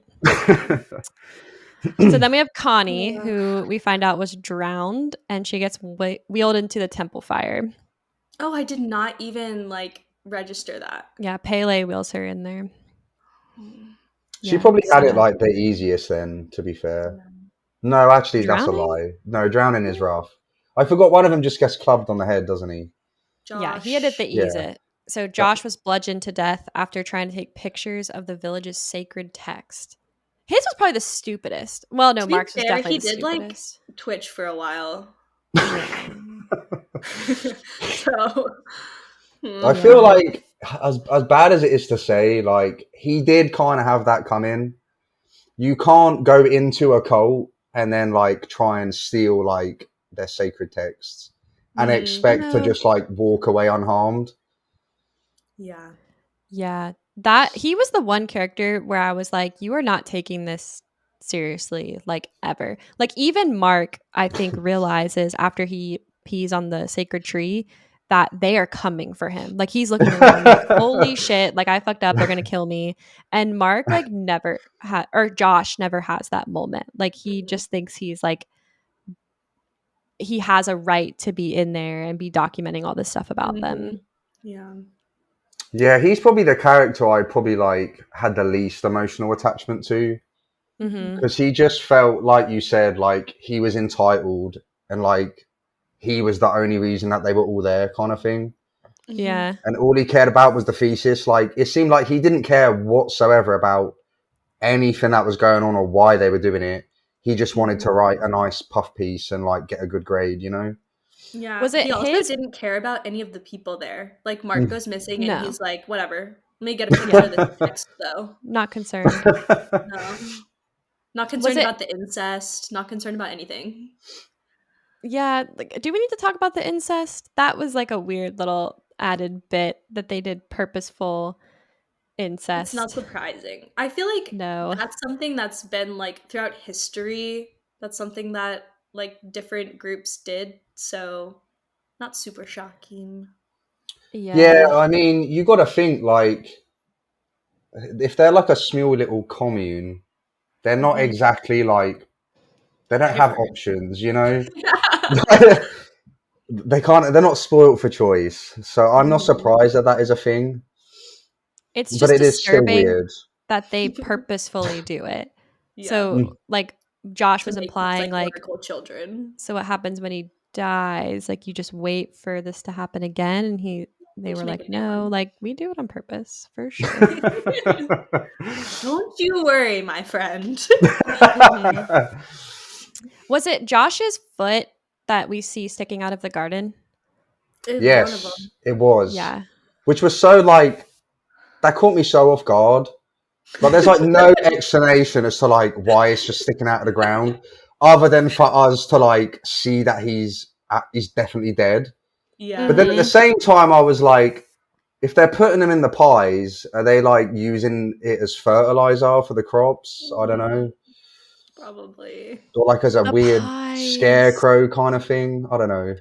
Oh, the pies are so disgusting to me. That's And probably the most Christian disturbing drink. part of the movie for me was the pies. because nobody really was aware that that was happening the whole time other than you, the viewer. Mm-hmm.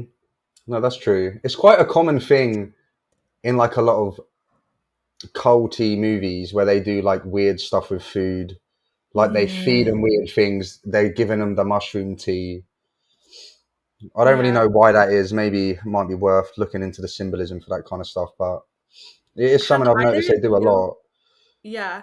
Have either of you seen the show? I think it's like a limited series on Hannibal. It's called Hannibal. Mm-mm. About Oh the yes, yes. criminal guy. That's like I was getting those vibes like big time when y'all started saying like maybe there was the human meat in the pies because he fed all of his victims, the previous victims, Oh. and would like cook the meat like it was a steak or Yeah, like it except was that's like a real fish. thing, right? That guy a real guy? Yeah. But I mean the series is fictional, but Okay. Hannibal was a real guy. Yeah. Like this movie, I think I can remove myself from it and like know that it's fake. And yeah, maybe it's based on like folklore, but like we don't know if that's true or not. And even if it is, like that was so long ago, like I feel like I can Courtney's in remove myself denial. from it. But like that stuff like that, like is super creepy because I'm like, oh shit, like that actually happened to somebody. Like they had to eat that. I Um always think though, like, who's to say this isn't happening at the moment? It You could be know, happening anywhere in the world. yeah, Could be like a happening in the bunch of weird US. people in the woods. You know, who's checking up on them to find out? That's No another thing one. that I wondered, which is probably like I don't know why I'm putting my energy into this, but whenever I watch a film, I always try to think of like what the world in that film is like. And I'm like, do the people in mhm. Sweden and like the police like know that these people are there and all of that kind of stuff? I That's don't a know good about you, but I'm question. not going to check on it. So No. that's like what's happening in these woods is not my problem.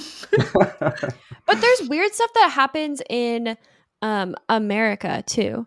Like Yes. with people who like believe in the Illuminati and like there's if you ever Nobody's want to checked hear on about one, them. there's this book called Educated, which is a memoir of this girl. I can't remember her name, but her dad like believed in the Illuminati and was like basically got her off the grid. So like her and her siblings didn't have birth certificates and like they there's no way to check up on them. Like they were That's just wild.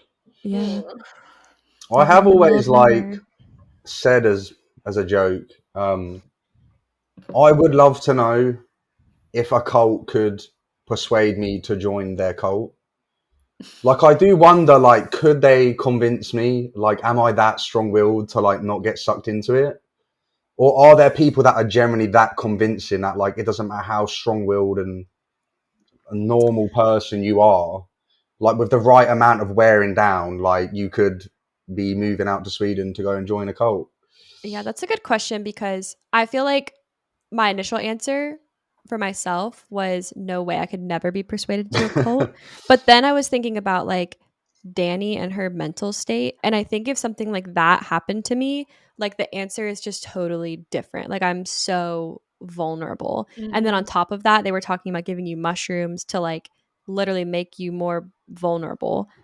And those two things, like I mean, probably I could join a cult and become the May Queen also.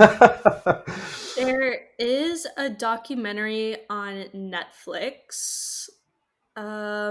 I can't remember what it's called, but it has cult like in the name, like something about Cultish? cults. No, Cult.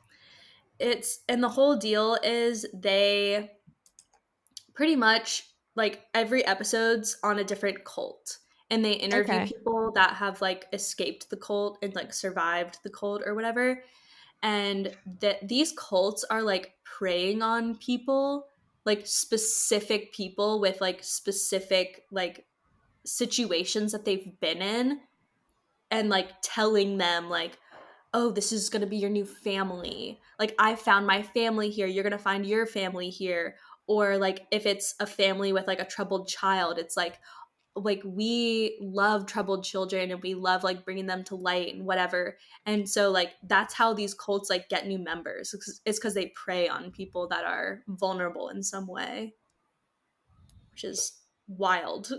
It is wild, and it's even more interesting that like in this scenario, they didn't even go down like the grooming the vulnerable. Like they just went for the uni kids who wanted a cool thesis.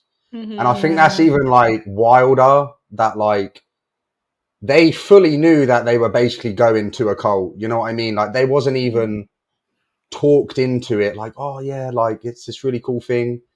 Like they just are like right off the bat, like they're like, this is gonna make a cool story. So let's just go and see what's going on. Like I they feel didn't like even that's need Ari any Aster, convincing. like No, making they fun of didn't. Americans, to be honest. Like, Probably. like how entitled they are, that they think they can just like go to this Swedish cult and survive, no problem, come back unscathed. So, Not me. I have no interest. If someone said you're gonna come oh, visit my commune, I'd be like, I will stay in the town, and you can report back to me what happens at your commune. yeah. You know what's weird is somebody asked me recently at work, because I travel a lot, so I have a reputation of work as like being the person who travels a lot. And they asked me if I've ever traveled to Amish country. And I was like, yeah, no, like not anything against the Amish, but like I just don't really have any interest in going there. So I feel like, I mean, I've never had that desire to go see a See, commune. yeah. Yeah, I think it's weird. It's not exactly the most enticing thing in the world, is it? Mm-mm. No. It's basically just like glorified camping, but just all the time. Yeah, there's no running water. There's like, so I am not into camping. And the second they were like, you're going to sleep on a cot in a room with 20 other people, I'd be like, that's funny. I'm out. I don't need to go in that bad. Like, I will stay home. They did like make this situation though look much better than your typical camping or glamping situation. Like everything looked bright and airy and clean until everything like turned at the end. Like it didn't look that bad. I still probably wouldn't be interested just from the thought. Okay. Well, let's talk about Christian, because so we talked about the fate of each character, but now the last 10 minutes of the movie, Danny gets a choice. So Christian has been paralyzed. He can't speak or move by the cultists. And they have this whole bit where, you know, they say we're going to sacrifice 9 people. We've already done 2. All these other people who were brought here, they're going to be sacrificed. And then the last person Danny gets to pick, and she gets to pick either one of the selected cult members or Christian. And you never actually see her speak or make a decision, but the very last bit of the movie is Christian, who obviously she picked, gets stuffed into the bear skin and then put into the house with all the other sacrifices and then burned alive. Yeah. Yeah. I feel like just a yeah in unison is all we need to say. Quite the scene. Um,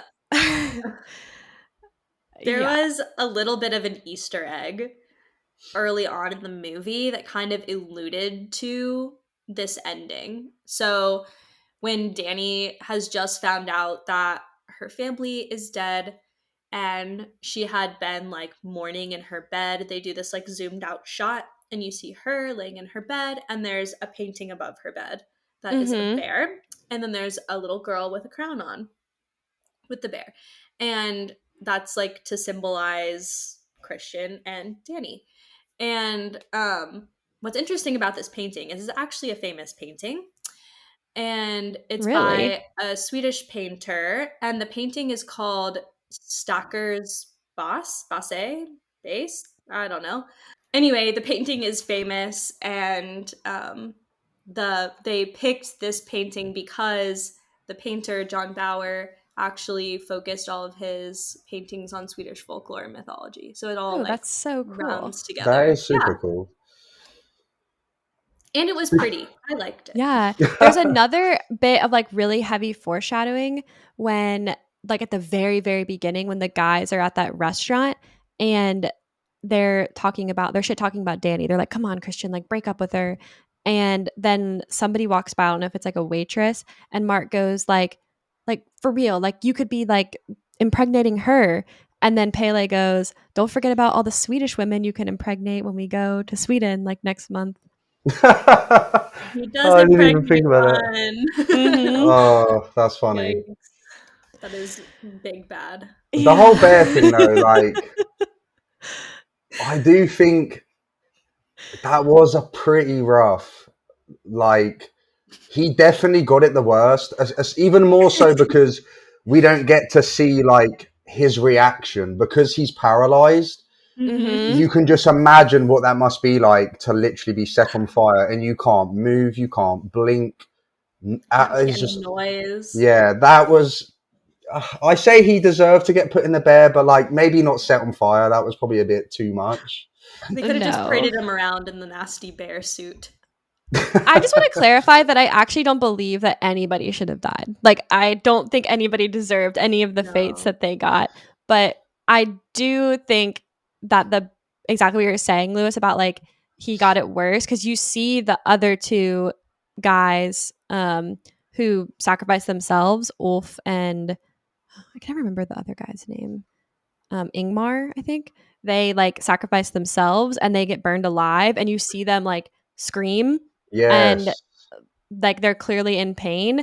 And then you also see Christian, but like he can't react. And so you just are like, oh my God, like he's going through that, but just in his head. And you see it in his eyes a little bit. Yeah, it's the eyes that do it. Just that stare of just like Mm-hmm. absolute fear. Mm-hmm. Yeah. And then Danny laughs. in her flower dress. That thing was so fun. Her walking around, she's like, she goes so long. She looks so ridiculous in the dress. She does look You so just get that little stupid. I smile out agree. of her. Oh So my God. creepy. The dress is cool, but like, why? Because what's the guy? Pele shows her like the previous May Queen, and she's not in like the big huge dress. I swear. No. None And No. of then they them put are. her in it, and she's like ginormous. Like, how is she even walking around in that thing? It's like a ball gown. Like that must have weighed a ton. She's like literally like a giant bush, like Like, with flowers yeah. all over it. It makes me think of what's that video game where you can like jump and turn into a bush? No, Fortnite. Well, in Fortnite, but also there's another one where you just like become like inanimate objects. I don't know. There's like a Call of Duty Oh, prop hunt. Prop hunt. Prop Yeah. hunt. Yeah. Yeah, she's winning at that for real. The like when they show her, she's like upset because she like just all these people just died. I'm sure it smells terrible, and she's like and like walking around kind of like a chicken. She's like hunched over. She looks so ridiculous. She does. She looks so sad. I bet they're all just like sniggering to each other like, she looks so stupid right now. But that last scene where like she's running around, but everybody else is like running around, like acting like they're getting burnt alive. And some of Like, them are laughing. Some of them are like horrified. Actually, you can see Pele joining in. yeah. Like the end of the movie is kind of wild. The fact that it also just like cuts right there. Mm-hmm. Yeah, see, I don't know if you guys knew this or not, but there's actually like 4 days left of the festival by the time the film ends. So we don't actually get to see the end of the celebration. So it's not done. We're only like in the middle of it. So I always do think it's a shame that they ended it there because I'd love to know like what that actual ending is. Because if that's just like the warm up, what on earth is the end? What's coming? Yeah, do you know what I mean? I kind of like that it ended there though, because now there's some ambiguity about what happens to Danny. So like you get to kind of decide, what do you think happened? Like, do you think she survives? Do you think she gets impregnated by Pele? Like, do you think she stays in the cult? Like, what is her fate? And you What do never you get guys to think her fate is? I think they kill her. Do you? I don't think they kill her. Yeah. I think No, she I joins don't the know. cult for sure. I don't know. See, my They killed all theory the other is like members. they send her back to America to like get more people to Bring more come. people. Because obviously like Pele would have only been over there on like a student visa or whatever. See, I think about these things like way too in depth for no reason. But This like is why that's you wanted the movie exactly to keep going. That's yeah. really I need good. to know. Like this is why I needed the 4-hour cut. Yeah. Ari Aster, bring it back. Come on. 4-hour cut. I literally can't imagine. I mean, I guess you could just make like a second movie and I mean, figure it some of the out. Lord of the Rings movies are like up there. This is why I haven't watched Lord of the Rings movies. They're good. What? That's I like know. blasphemy. I know. It's a constant battle Oh my between me and gosh. Liz, to be honest. I think they're great. Yeah. Okay. Well, that is all I had to talk about. So, Mhm. is there anything that we missed talking about that y'all wanted to bring up? We Oh, talked I about a don't lot. know, to be So, honest. Yeah, I feel like we covered most things. I don't know. We talked about a lot. I know. I'm trying. So, Oh, there's one thing I want to bring up. Actually, it's like okay. it's such a minor thing that I Uh-huh. didn't bring up earlier, and it's to do with Pele. Do you know in the scene where um, Christian's like, okay, like she's gonna come in, and like you're gonna like tell her it's cool that she's coming, but Mm-hmm. like we don't want her to come, and then Pele's like talking to her about like coming to Sweden. Mm-hmm. The way he looks at her, like if you watch it back, he has the scariest, like looking into her soul, I'm going to kill you eyes Is it like ever. Mhm. predatory? And it super creeped me out. I didn't notice it until I watched it the last time for like in prep for the pod. And the way he's looking at her is just so scary. And I just had to bring that up. Ugh. I totally agree. I think I watched it back right before we recorded. And because I watched it earlier in the week, I was able to notice more stuff like that and notice things like, the foreshadowing that Pele does, where he says literally things like, you're going to impregnate Swedish women. Like, he's not being subtle. Like, he is telling them straight up, like, you're going to come to Mhm. Sweden, you're going to impregnate the women in my commune. And they're Oh, just like, people are gonna cool, we'll like write our thesis about it. die. But that he does get crazy eyes when he finds out that Danny's coming. That Mm. is for sure.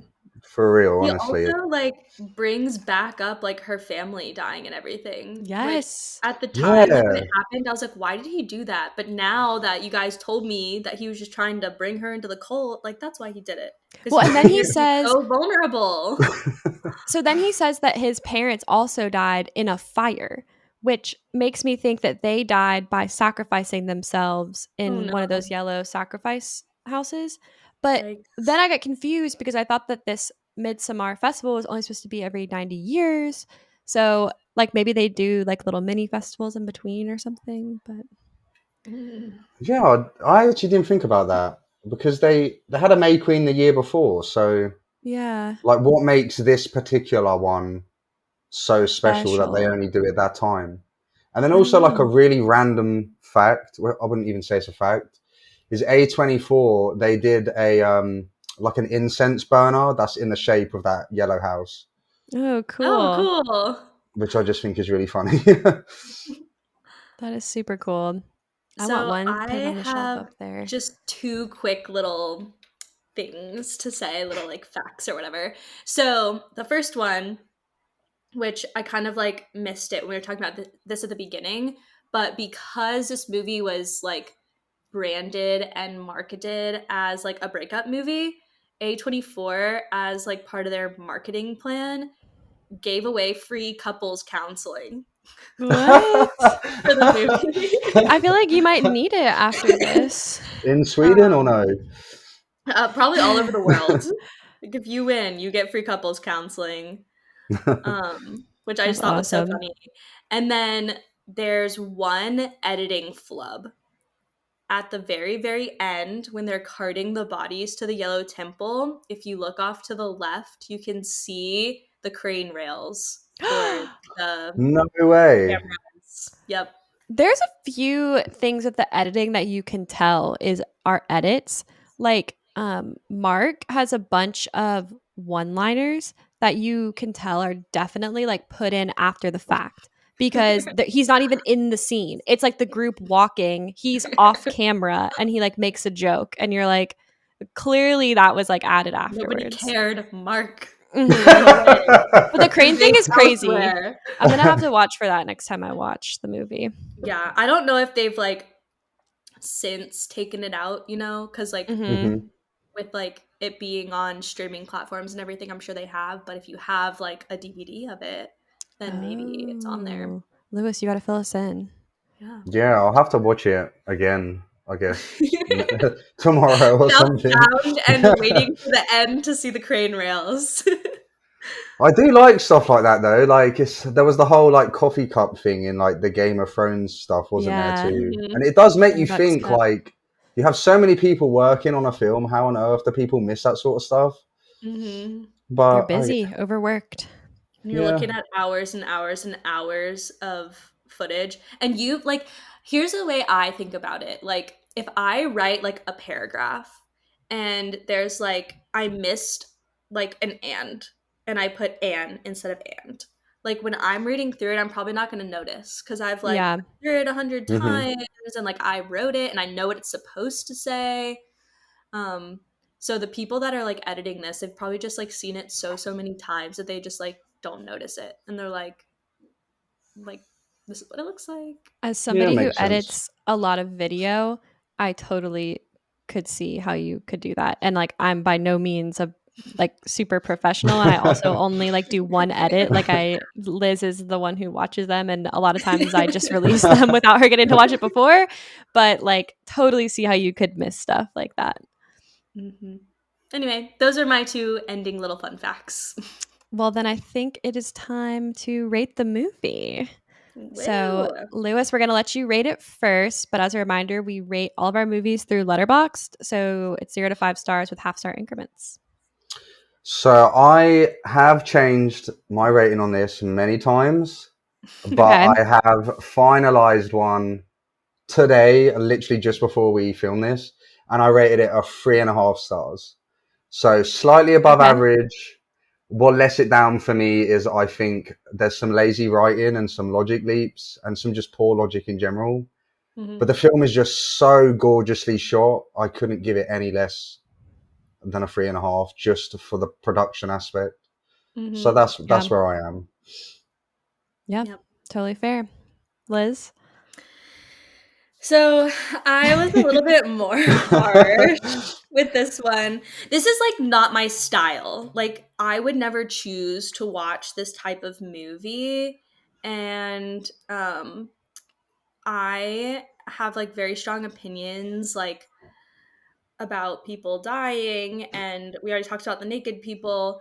And so this movie I gave 2 stars, and it really only got 2 stars because it looked so bad. great. And oh my gosh. And like the acting was so good.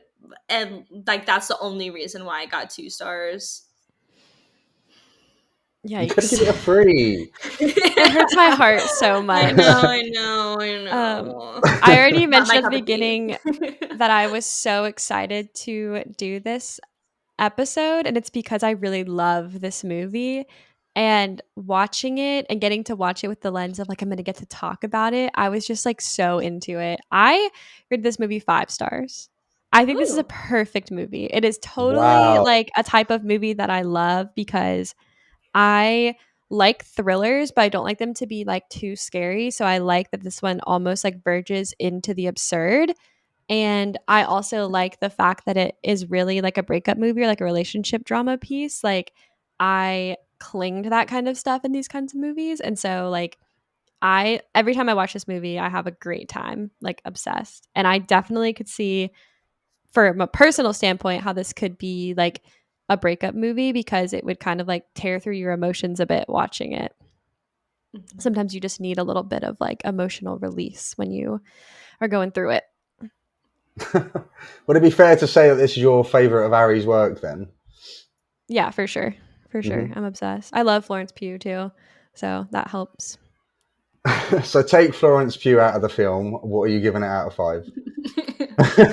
If Florence Pugh wasn't in it, I think it depends on who is her part. It's hard to say because she's cast so well. I couldn't imagine anyone else playing Danny. Yeah, I can't imagine that either. That's exactly what I was going to say. I don't know. I mean, I guess it would at least get like a 4, but like that could sway it for sure. Because if Hmm. like I liked the way that she portrayed Danny so much that like I think that could completely change the movie. Like I think that could make me like honestly dislike it if I didn't like who was in that role. Hmm. Yeah. Okay. So next we want to talk through what our B critic listeners have to say. So Liz Yeah. has some write-ins that we got from people about what they thought about the movie. Yeah, so we did something a little different. We're going to see how it goes and how you guys like it. But we pretty much asked on our Instagram story, what do you guys think of Midsommar? Tell us a little bit about it, and maybe you'll get featured. So we'll keep doing this. And if you guys like it, let us know. But yeah, if you write in, you might get featured. So here we are. I'm just going to pick some random ones. So we actually got a write-in from the Movie Boners podcast, but they said, I love how the beginning, losing her family, explains the ending and her motivations with no words. So true. Very, very good way to put it. Yeah, and you see that too because they like bring up her family throughout the whole film. Like kind of mentioned like at the very end when they bring her mom in and like she like sees her family all around her constantly. Mm-hmm. And then we also had a write-in from Watch with CEE, and we'll post all of these too on our Instagram. But they said, a cathartic masterpiece. Florence Pugh had my attention the second she did that gut-wrenching cry. Totally agree. Mm-hmm. I have to give a shout out to her because like she's so awesome, and we talk quite a lot. And we was actually Oh, cool. having a discussion about like this pod. I think it was earlier today or yesterday. So Mm-hmm. that's really cool that she wrote in. Oh, Mhm. awesome. Well, thank you for writing in. Watch with C. And then the last one I'm going to pick one that's a little bit negative. um, but this is from Why the Flick, which is another movie podcast led by a female host. So shout out Why the Flick. And they said, it left me speechless. Had a hard time putting my thoughts into words after that one. So. I don't think that's a negative review. I think she basically saying it disturbed her, which is literally the point of the movie. Yeah, Yeah. I agree with that. I don't think that's too negative. I just think it's maybe Mhm. not their cup of tea. Yeah. And then one last one, just because I thought it was really funny. We had a write in from a Mr. Weishar. I think that's how you pronounce it. Sorry if I mispronounce it. But they said cults are bad. Okay. So Oh, we'll leave it Agree. at that.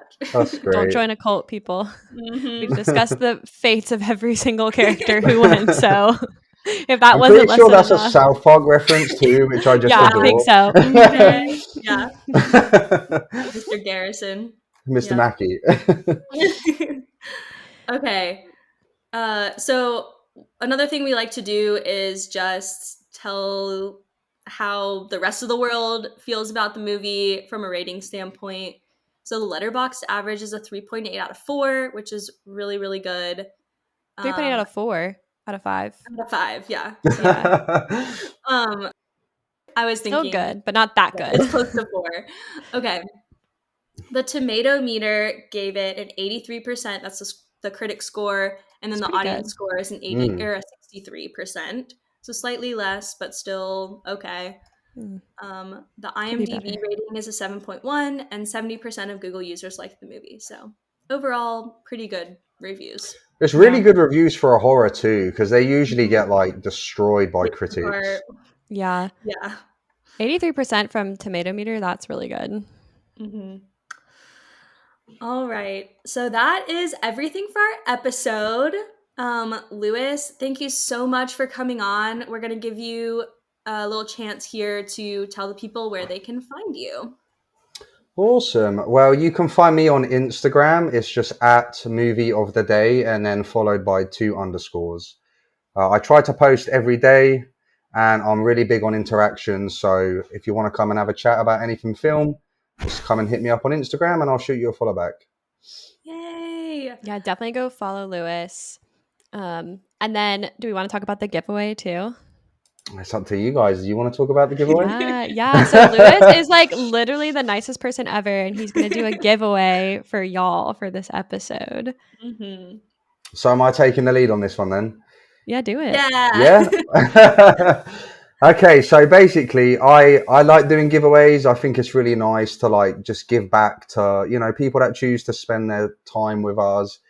And so as a thank you to these two for letting me on the pod, I wanted to do a Midsommar themed giveaway. So what I'm going to be giving away is a collector's edition of the director's cut. So it's like a really fancy 4K version with like some really cool artworks and stuff like that. And we are going to both be putting all the information on how you can get involved in maybe winning that on our Instagrams and any other socials, I'd imagine probably sometime around when this pod goes live. So just stay tuned and hope, fingers crossed, you're the one who wins it. Can I enter? Because I would like to win that. Not enter, Courtney. I will not. Okay. All right. Well, Lewis, thank you so much for joining. You were awesome. This was a great discussion. I had so much fun having you on the podcast. No, thank you so much. Honestly, it's been so awesome. And I'm just really grateful that you guys have come and spent a few hours just talking movies with me. Very much appreciated. It's been awesome. Yay. Bye, Lewis. Bye, guys. And bye, bCritics fam. Thanks for tuning into our Midsommar episode. Be sure to leave us a rating or review and drop a comment on our YouTube and leave us an answer to our poll and Q&A section on Spotify. You can find more information about the podcast and our whole podography on our website, bcriticspodcast.com, or find links to all the things on our Linktree and the episode show notes. And next week, we're going to be discussing Don't Worry, Darling. That's the next in line for our Florence Pugh spotlight. It has some mixed reviews, and there's like a lot of pop culture controversy around this movie. Yes. We're excited to get into it, and I'm sure you all don't want to miss it. Yeah, so don't miss it. Be sure to subscribe and follow us so you don't miss it. You can find us on YouTube, Spotify, Apple Podcasts, and Google Podcasts. All right, I think that's all we have for today. So we'll see y'all in the next one. Bye, guys.